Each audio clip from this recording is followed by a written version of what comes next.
We're now continuing the work on the 1989 Lincoln Town Car. And the next step in the repair process is the PCV valve screen.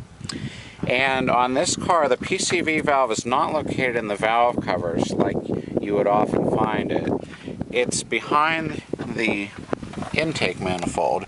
Right behind this last port, there's a hole which goes right back in there. There's a hole which goes down to the crankcase.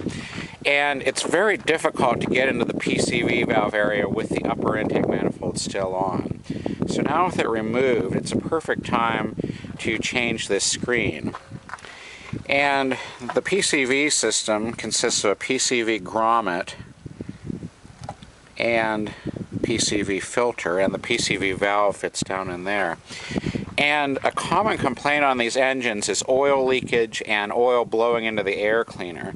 And I even experienced that myself on my 302 powered Grand Marquis, and at the time I was just so inexperienced that I didn't really know how to go at it. I figured it must be due to the PCV system, but I didn't really know how to get into it and fix it. And PCV means positive crankcase ventilation, and it applies engine vacuum to the crankcase to help pull out crankcase vapors and keep pressure from building up in there.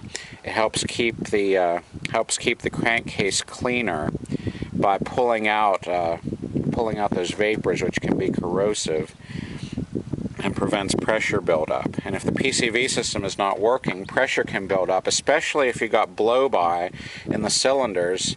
You'll get pressure building up, and oil will end up forcing its way out of this tube here, which connects to the oil filler cap and filling up the air cleaner with oil, or it'll end up forcing its way past any gaskets which hold oil, like at the timing chain cover or the rear main seal.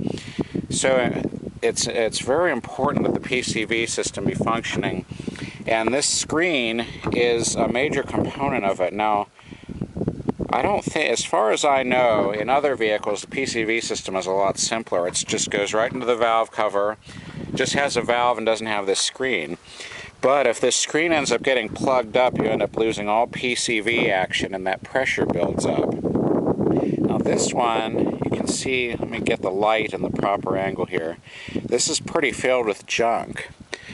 This engine is, luckily, it's a very tight engine. It does not burn any oil at all, does not consume any oil, and has very little, if any, blow-by. After 3,000 miles, the oil is still golden colored. There's still 5 quarts of it.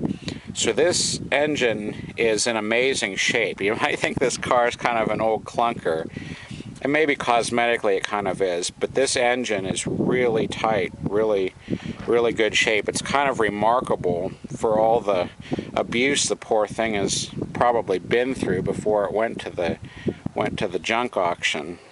But luckily there's not a lot of oil consumption problems in this. But this is the perfect time to replace that screen, because I think it's just about impossible, nearly impossible, to get it off with the upper intake in there. So I'm going to replace this screen here. I'm going to clean off the PCV grommet.